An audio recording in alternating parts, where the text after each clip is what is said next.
Hi, just wanted to do a video with a few tips and tricks about using a sawmill. This is your standard bandsaw type sawmill. I don't really know who makes it. It's actually not mine, but I have full use of it. And it's on my property. But anyways, oh, that's a big bug. Wow, look at this bug. Holy fuck. Check it out, boys. That's one hell of a beetle. That's a longhorn spruce beetle. They like to eat these trees here. He doesn't like me too much. But anyways, you get your standard type sawmill. As you can see, I've been milling up a lot of wood. I'm not a professional by any means, but I know quite a few little tricks and I can't talk today. Tricks and tips to tell you. Number one, always make sure if you look at the log you can tell I have the smaller side closer to my saw. You want to keep your smaller side first because that's the maximum size you can go. So when you mill your log, make sure when you load your log on that you load it with the smaller side on first. That way you don't end up sitting there taking 100 chunks off trying to figure out why it takes so long. Another quick and easy tip, get yourself a couple planks if you have a sawmill like this and a peavey. That's a peavey if you're wondering. You've probably seen them. You just drive that into the side of the log. You can roll it over, which is really good when you're dealing with larger logs like these. When you're running the sawmill, never, ever, when you're running it, you're buzzing along and you get stuck, do not back up. If you back up, the blade will fly off every time. I've never seen anybody tell you that on any other videos, but never ever take your blade backwards. It's just a recipe for disaster and it's gonna fly off. And then you got to take everything apart, put your blade back on. You may damage your blade or your machine, so it's definitely not worth it. Some other tips. When you load your log, like I said, with the smaller side to the saw side, a lot of times when you first load your log on, you're going to find that, it's not level. It's down like this because this side's way thinner. Your best bet is to actually prop this side up a little bit and get it up so your top is pretty much level, and then take a skim cut, kind of like this. Now this is my second or third, but take a skim cut off the top, then you roll your log 180 degrees, and then you take your shim out, you'll have a perfectly level log, and then you can do a perfect cut off the other side. That way you get minimal loss, and you get, the best bang for your buck out of your log. Because if you're like me and cut big trees like this down by yourself and drag them around, you definitely want to get the most bang for your buck out of your log. Now, another thing, as you see, this has dogs here. Different sawmills have different rigs.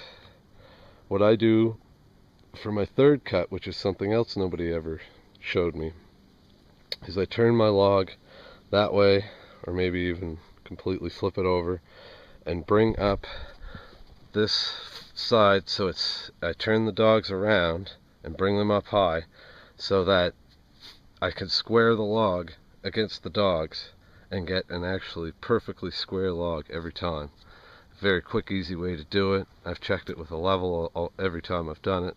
I did for a while, and every time it was bang on. So it's definitely the way to do it. Those are some quick, easy ones.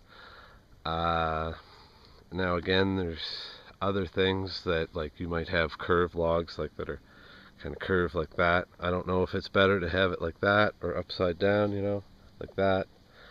I don't really know which way is best for that, but you have to gauge your logs, I guess, as you go. Sometimes some are better, some are worse.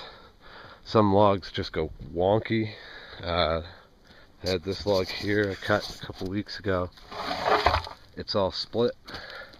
The core, it just started blowing apart, and flying apart once we started cutting it. The core of the tree was actually damaged, so it didn't want to cut at all, and well, not properly. But you know, those are just a few quick little tips. Save you, you know, using excess wood somewhat, and should also, you know, make your cuts better. You also want to make sure, you know, your guides are properly set. Like I have this way out right now, but that's to accommodate the end of the log.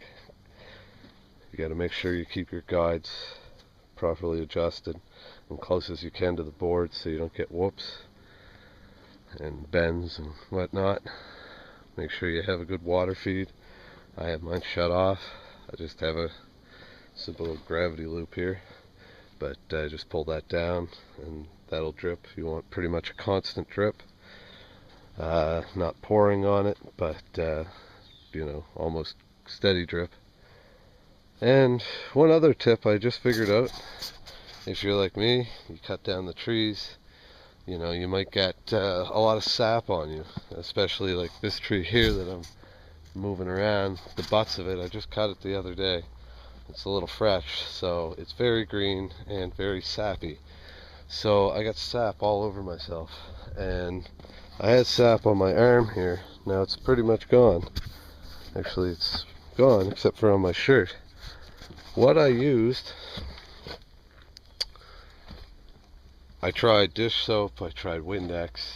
You know, that's not the best stuff to spray on you, but neither is this. But none of that stuff touched it, so I figured I'd come out to the shed. Didn't have any WD-40, but I'm not a huge fan of WD-40 for a lot of purposes except cleaning. But didn't have any of that, so I got the next best thing, which is actually probably better. Good old Seafoam. You might have heard of Deep Creep too. This, you know, this is the same thing that you know, you put in your car and stuff. It works great. It's a great cleaner. It's a great lubricant. I sprayed a little of that on my arm.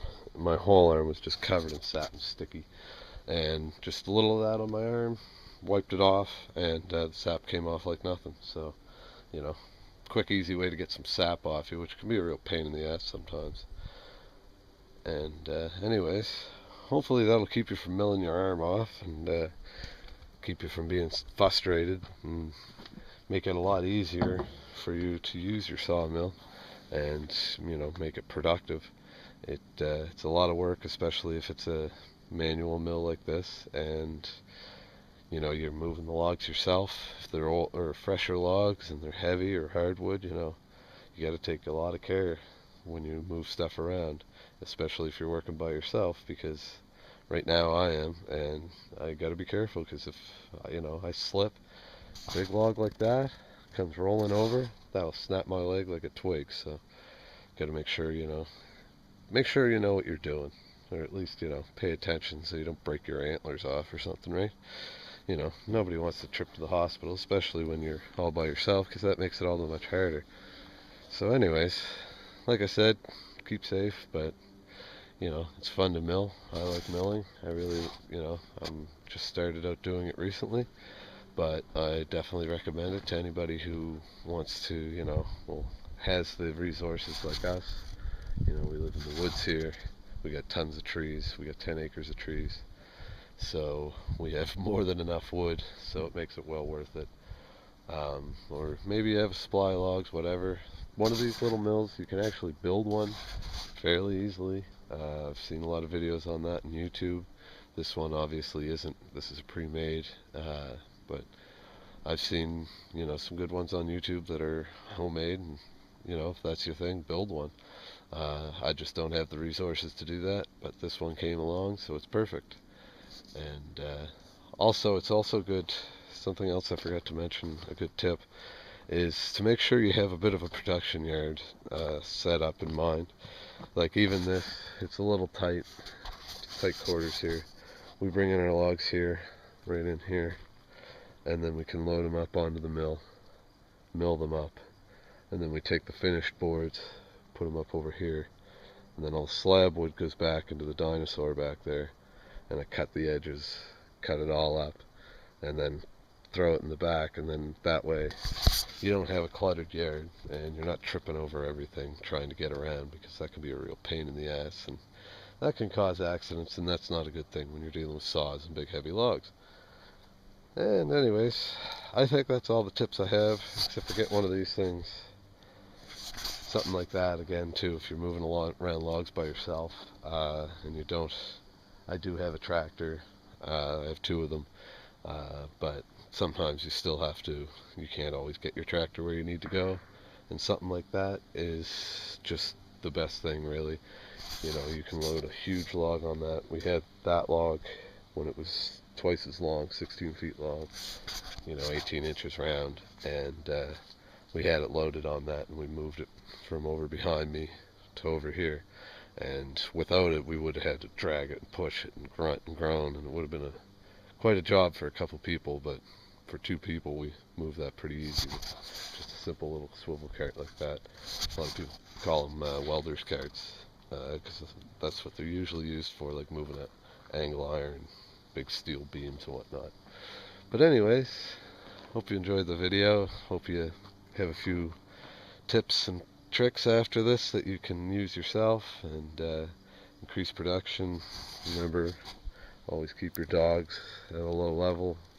You never want to hit those. Another trick too, I guess, make sure you keep your log as clean as you can. If you're digging it in the dirt, just give it a wipe. There's a bit of dirt there.